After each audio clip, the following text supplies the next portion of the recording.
Okay, so in this tutorial we're going to just do some quick animation. You can see I've removed the IK bones just to keep it nice and simple.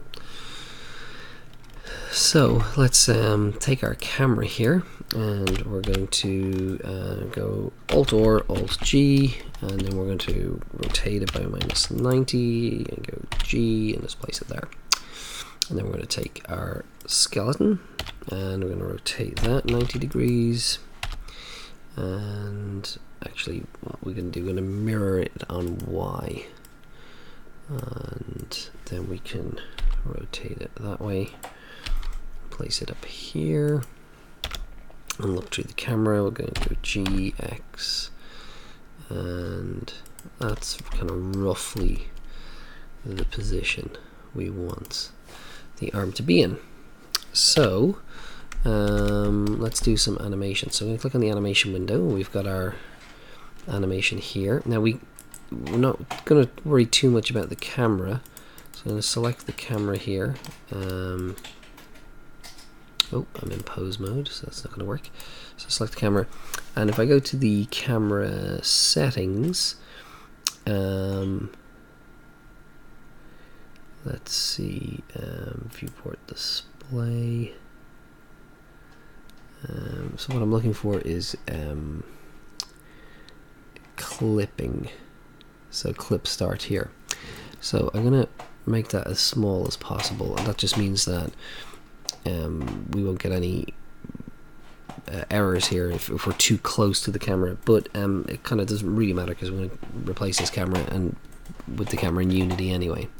But just so we can see what we're doing. Okay, so I'm going to select my armature and go into pose mode, and we're in animation. And so what we want to do is, when we get out of this dope sheet, the dope sheet will have animation. If I had 10 different characters, it will have animations for all 10. So I'm going to go to the action editor because it's going to have animations for just this skeleton. I'm going to go to frame number 1. And we're going to make an idle cycle, which is basically what the hand's going to do when there's no input. So let's go to wireframe mode, and let's take our bone here. So we're in pose mode, and we can rotate it in a little bit, and take our hand, rotate that in. We can take our finger bone here, and rotate you, and then this one, and this one.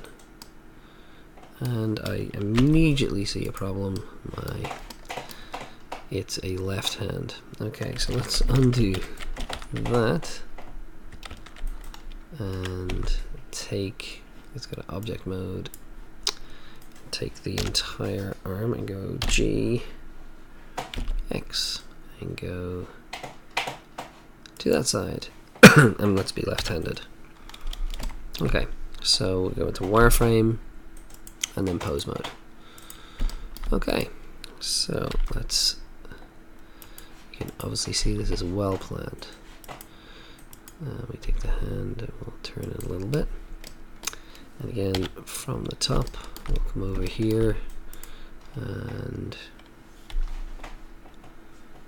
we'll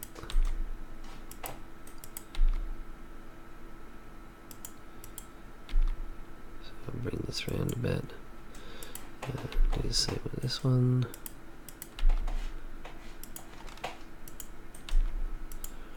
And with this one.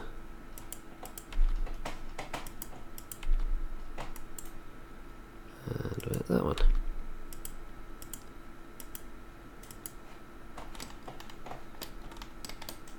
That's the bone I'm after. And so we'll go back to solid mode, and then in the armature here we'll say in front so we can see what we're doing. So that's what I want. Okay, now so these bones have twisted a little bit on me, so let's make them less zombie-like.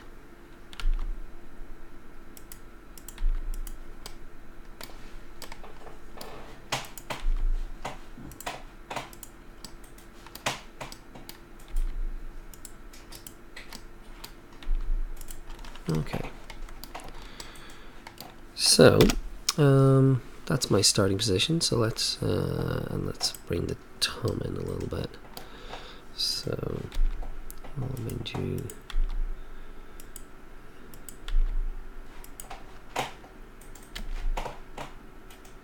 Okay.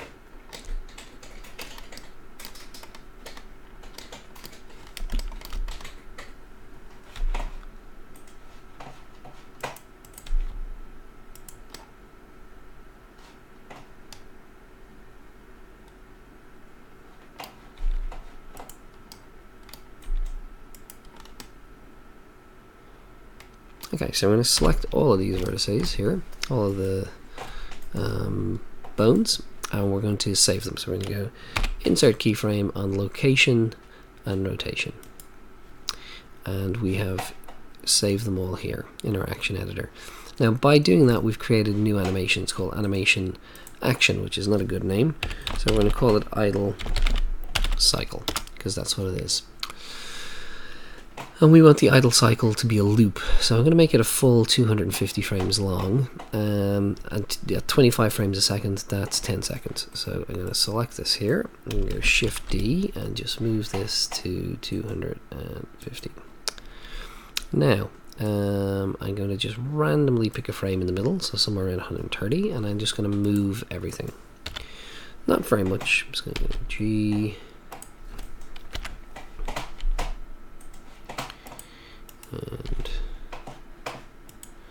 And then we'll maybe flex out the fingers a little bit.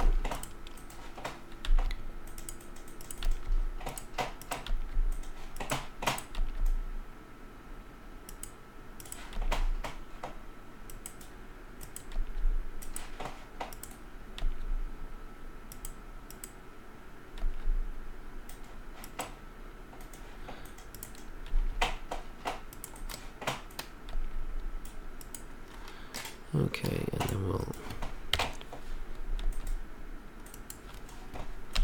select it all, insert keyframe on location and rotation. So let's just play this animation and see what we get. So it's, there's not much to it. The kind of fingers are kind of moving in and then kind of moving back out again. So not a lot to it. You can see here it'll actually play faster than this in Unity. It's only running at 10 frames a second. So if you have a faster PC or better graphics card, you'll get better playback results. Or if I take my mesh here, excuse me, and I go to the modifier stack, and in my subdivision surface, if I can go, I can just turn off these two, so it's a much cruder mesh. And then when I go back to, if I select my armature and go back to pose mode, and I press play,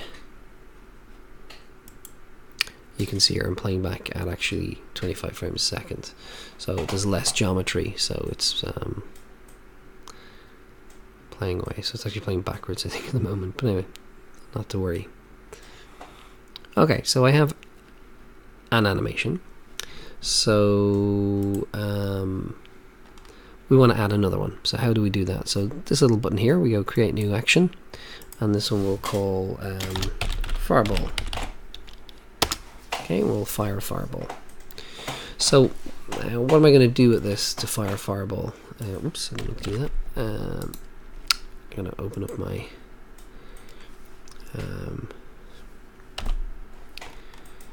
timeline here. So, well, I don't want this, so I'm going to delete that. So you can select all of the keyframes for all of the bones by selecting just the top one here on this kind of orange strip.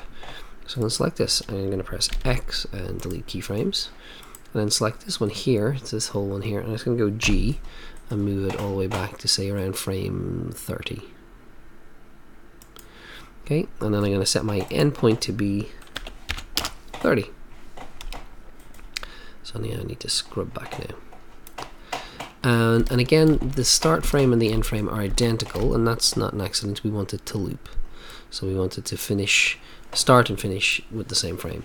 So somewhere around the middle of this, around about 12 frames, say, we want to be in our sort of starting position to fire our fireball.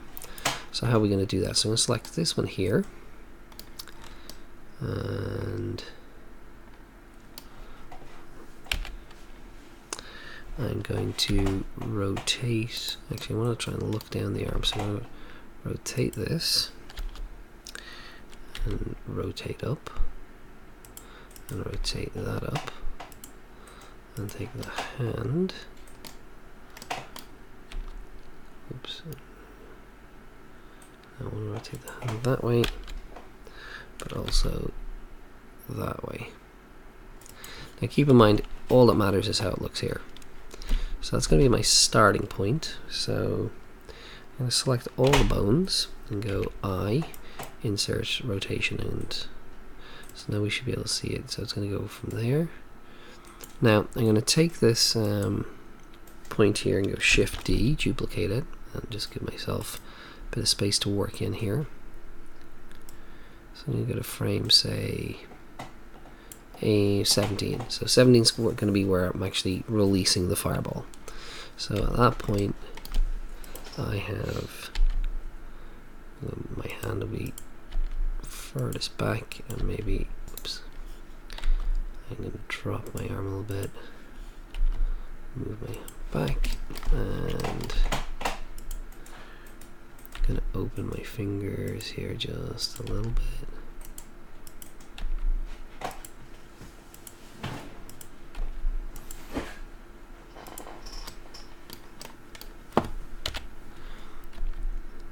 Okay, I'm going to select them all, insert keyframe on location and rotation, and then I want sort of like a slight recoil. So I'm going to do that by going forward about 3 frames.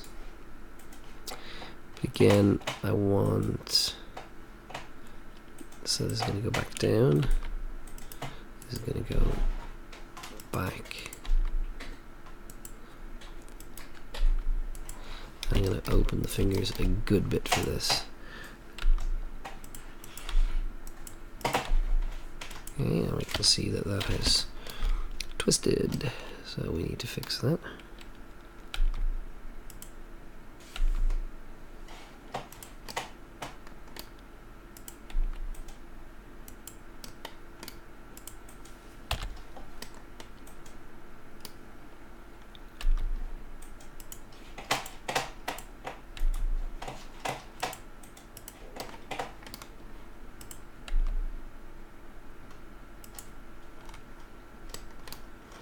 Okay, and the same here. So this, my angles are slightly out, so fingers are having a little twist, but that's okay. We can, because we're not. One of the reasons I don't want to use inverse kinematics for this is because I need a lot more kind of control, that like absolutely precise control that I can't really get with the forward kinematics or the inverse kinematics. So the forward kinematics give me a little more control. So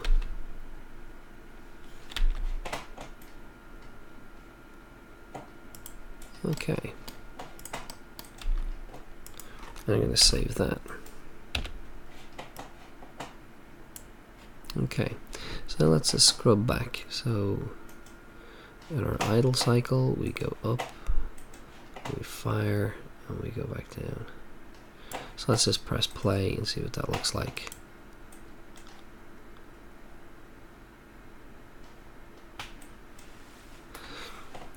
So I could probably do it opening the fingers a tiny bit more, that frame. Okay, so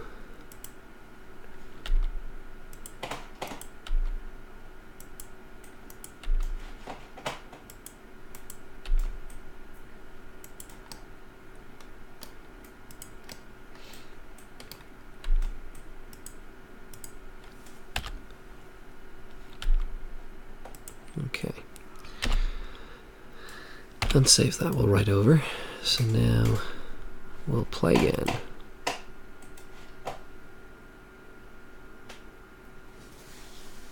Okay, so we have our idle cycle, which is 250 frames long. Now we're only playing 30 frames here, so I can set my endpoint to be 250, but you can see that's there. And then I've got my fireball. Okay, so we could add a whole bunch more of these. We could hit create new action, and we could create a series of animations, but just for demonstration purposes, we're just going to go with 2, and we're going to bring those 2 into Unity and set them up so that when we press maybe spacebar, we can get them to fire fireball. Okay, so I'm going to stop this tutorial now. We're 15 minutes in, so we've got the animations done, and then the next one will be how to use them in Unity. Actually, before I go, I was supposed to press stop there. Last thing I'm going to do is I'm going to delete this camera here and export an FBX file. So I'm going to go delete camera, delete light, so we don't need them, and select everything else, and we're going to go file, export FBX, and selected objects is what we want to. I'm going to call it arm rig and put it on my desktop, and we're done. So it's nice and quick, but that will ensure that we have a file to bring into Unity.